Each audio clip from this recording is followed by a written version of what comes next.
ओम नमो भगवते वासुदेवाय नमो नमः। आज द्वितीय स्कंद 7वां अध्याय, जिसमें ब्रह्मा जी नारद जी को प्रधान प्रधान अवतार विष्णु भगवान के उनके बारे में बताते हैं। तो इस अध्याय में कुल मिलाकर 23 से 24 अवतार होंगे, जिनका वर्णन अभी होगा। वराह शरीर ग्रहण किया, जल में डूबी पृथ्वी का उद्धार किया। वराह रूप, जिसमें अपनी दाढ़ों पर उठाकर पृथ्वी को जल में से निकालकर विष्णु भगवान बाहर लाए थे। दूसरा अवतार, माता कूति के गर्भ से जन्म लिया, दक्षिणा नाम की पत्नी से विवाह किया, स्वयं नाम के देवता उत्पन्न किए, सब संकट को हर लेने वाले का नाम स्वयंभू से हरि पड़ा। इस अवतार में यह भी बताया गया कि उनका नाम हरि किस प्रकार पड़ा। तो वह सब संकट को हर लेते हैं, इस वजह से स्वयंभू जो कि एक मुनि थे, उन्होंने उनका नाम हरि रखा। तीसरा अवतार, कपिल रूप अवतार ग्रहण किया, आत्मज्ञान का उपदेश दिया। चौथा अवतार, अत्रि ऋषि के पुत्र बने, दत्त है उनका नाम पड़ा, भोग मोक्ष की सिद्धि दी। इस अवतार में अत्रि नाम के एक ऋषि हैं, जिनके वह पुत्र के रूप में अवतार लेते हैं और आत्मज्ञान का उपदेश देते हैं। पांचवा अवतार, सनक सनंदन सनत कुमार सनातन, इस रूप में उन्होंने अवतार ग्रहण किया और जो भूला हुआ उपदेश था, आत्मज्ञान था, उसका विस्तार किया। छठा अवतार, नर नारायण रूप में प्रकट हुए, अप्सराओं को भी मोहित किया।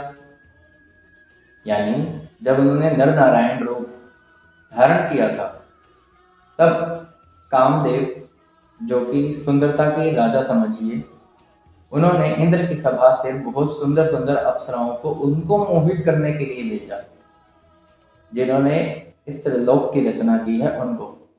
और वह इतने सुंदर कि जो अप्सराएं उनको मोहित करने के लिए आई थी, वह खुद ही मोहित हो गई, वह खुद ही लट्टू हो गई उनके ऊपर। इतना सुंदर तो उनका स्वरूप, हजारों करोड़ों कामदेव मिलकर भी ऐसे स्वरूप का निर्माण नहीं कर सकते। सातवां अवतार, ध्रुव के सामने प्रकट हुए, उसके चिंतन से प्रसन्न हुए। इस अवतार में ध्रुव, जो कि अपनी सुतेली माता के तानों से बहुत ही दुखी था। ध्रुव कोई बड़ी एज का बच्चा नहीं है, वह केवल 5 साल का है।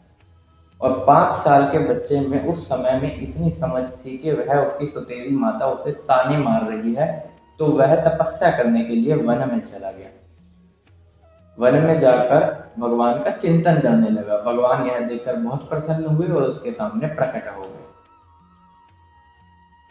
आठवां अवतार, कुमार्गामी वेन का ऐश्वर्य भस्म हुआ, नरकों में वह गिरने लगा, प्रथु रूप तब अवतार लिया, अनेकों नरकों से उबार दिया। इस अवतार में वेन नाम का एक व्यक्ति होता है, जिसका ऐश्वर्य वगैरह उसके कर्मों के कारण भस्म हो गया है। ऋषियों ने प्रार्थना की भगवान से कि इसे बचा लीजिए, नरकों में गिर रहा है। तब भगवान ने अनेकों नरकों से उसे बचा लिया। नौवां अवतार, ऋषभदेव रूप जन्म लिया, योगचर्या का आचरण किया। 10वां अवतार, हयग्रीव रूप धारण किया, वेद यज्ञ सर्वदेव में विग्रह ग्रहण किया और वेद वाणी को प्रकट किया। 11वां अवतार, वेदों की रक्षा के लिए मत्स्य रूप धारण किया, यानी मछली का रूप धारण करके उन्होंने वेदों की रक्षा की, इस पृथ्वी की रक्षा की। 12वां अवतार, समुद्र मंथन, मंथन के लिए कच्छप रूप धारण किया, समस्त देवताओं को अमृत दिया। इस अवतार में मंथन के समय, जब समुद्र मंथन हो रहा था, अमृत और विष निकलने थे, तब विष शंकर जी पी जाते हैं, जिनकी वजह से उनका गला आज भी नीला है। और जो अमृत होता है वह देवताओं में बढ़ जाता है। यह जो वह पर्वत होता है वह मंदराचल पर्वत है, और वह पर्वत बहुत ही भारी था। उसको भगवान श्री कृष्ण ने कच्छप रूप धारण करके, विष्णु भगवान ने कछुए का रूप धारण करके अपनी पीठ पर रखा, और उनकी पीठ पर वह पर्वत घूम रहा था। और उनको तब थोड़ी बहुत ही खुजलाहट थी पीठ पर, वह दूर हो गई और वह कुछ समय के लिए सो गए थे, जिससे उनकी सांसें बढ़ गई, और सांस बढ़ने के कारण समुद्र में उफान आ गया। और जो समुद्र की लहरें आज भी बह रही हैं वह इसी कारण से है, क्योंकि उनकी उस समय सांस थोड़ी सी तेज हो गई थी सोते हुए। यह अवतार भी उनका काफी प्रसिद्ध है, जिसमें उन्होंने नरसिंह रूप का अवतार धारण करके, वह बहुत ही भयावना था, बहुत ही भयानक था। प्रहलाद जो कि हिरण्यकश्यप का पुत्र था, वह भगवान विष्णु की आराधना उपासना करता था। हिरण्यकश्यप जी कहते थे तुम मेरी उपासना कर, क्योंकि मुझे वरदान है कि मुझे कोई भी नहीं मार सकता। परंतु प्रहलाद फिर भी विष्णु भगवान की आराधना और पूजा भक्ति यह सब करता। तब हिरण्यकश्यप ने प्रहलाद जी को मरवाने के लिए बहुत से उपाय किए, परंतु वह सफल ना हो सका। अंत में नरसिंह रूप अवतार ग्रहण करके उन्होंने प्रहलाद के पिता हिरण्यकश्यप का वध कर दिया। 14वां अवतार ग्रह गजेंद्र का है। ग्रह एक महाबली था, जिसने गजेंद्र जो कि एक हाथी है उसका पांव पकड़ लिया। पहले तो उसने अपने आप को बचाने के लिए अनेकों प्रयास किए, परंतु वह अपने आप को बचा नहीं सका। तब उसने अपनी सूंड में एक कमल का फूल लिया और ऊपर करके वह बोला, हे समस्त लोगों के स्वामी, सबकी रक्षा करने वाले, मेरी रक्षा करो। तब भगवान विष्णु गरुड़ पर सवार होकर उसकी रक्षा करने के लिए आए और महाबली जो ग्रह था उसका सर धड़ से अलग कर दिया।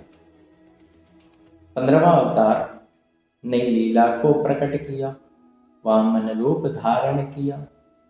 इसमें वामन रूप का अवतार उन्होंने धारण किया, जिनका कद उसमें छोटा बताया गया है।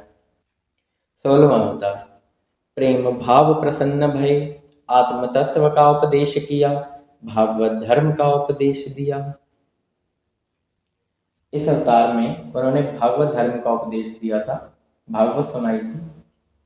वह भागवत जो आप सभी सुन रहे हैं, यही भागवत ब्रह्मा जी को भी विष्णु भगवान ने सुनाई थी। 17वां अवतार बड़े बड़े रोगों को नष्ट किया, जब धन्वंतरी रूप धारण किया। धन्वंतरी रूप भी उनका बहुत ही प्रसिद्ध है। बड़े बड़े रोगों की दवाई, औषधि उन्होंने निकाल डाली इसी मूल प्रकृति से, और उस अवतार को धन्वंतरी अवतार बोला जाता है। इसका नाम भी स्मरण करने से कई रोग तो ऐसे ही नष्ट हो जाते हैं। महाप्रकर्मी परशुराम अवतार लिया, 21 बार धरती को फरसे से क्षत्रियहीन किया। इस अवतार में उन्होंने 21 बार पृथ्वी को उन लोगों से अलग कर दिया जो लोग ब्राह्मणों की हत्या करने लगी या फिर उनका अनादर करने लगे थे। 19वां अवतार राजा राम का है। उनके विषय में तो सभी जानते हैं, यह उनके अवतारों में सबसे प्रसिद्ध अवतार है। राजा राम जो कि दशरथ के पुत्र थे, उन्होंने रावण का वध किया था, क्योंकि रावण ने उनकी पत्नी सीता माता का हरण किया था। जब वह समुद्र के पास गए रास्ता मांगने के लिए, तब समुद्र उनको रास्ता नहीं दे रहा था।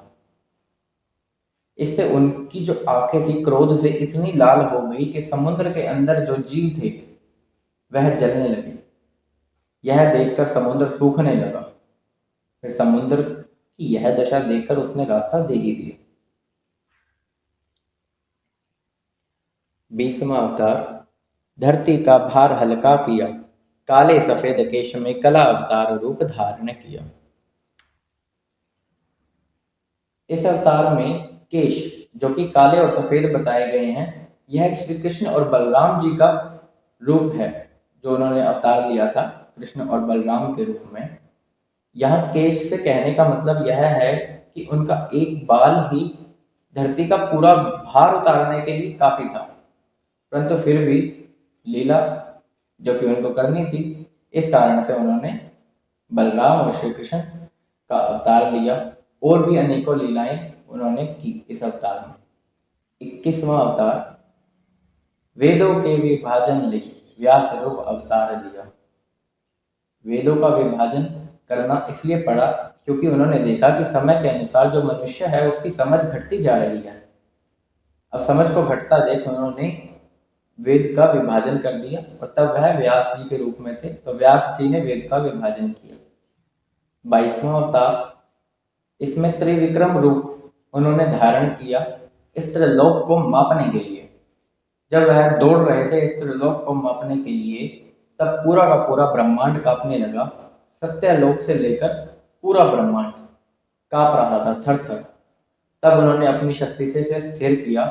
अब ब्रह्मा जी नारद जी को कहते हैं कि उनकी शक्ति इस प्रकार ही अनंत है, मैं, ब्रह्मा, शंकर जी इत्यादि देवता लोग कोई भी उनकी शक्ति को, उनके स्वरूप को नहीं समझ सकता। 23वां अवतार जो कि कल की रूप में बताया गया है, वह उनका अवतार होगा। जब कलयुग का अंत होने वाला होगा उससे कुछ समय पहले कल की रूप में वह अवतार लेंगे, क्योंकि तब के समय में किसी भी घर में वेद ध्वनि नहीं सुनाई देगी, कहीं भी आरती पाठ पूजा नहीं होगी।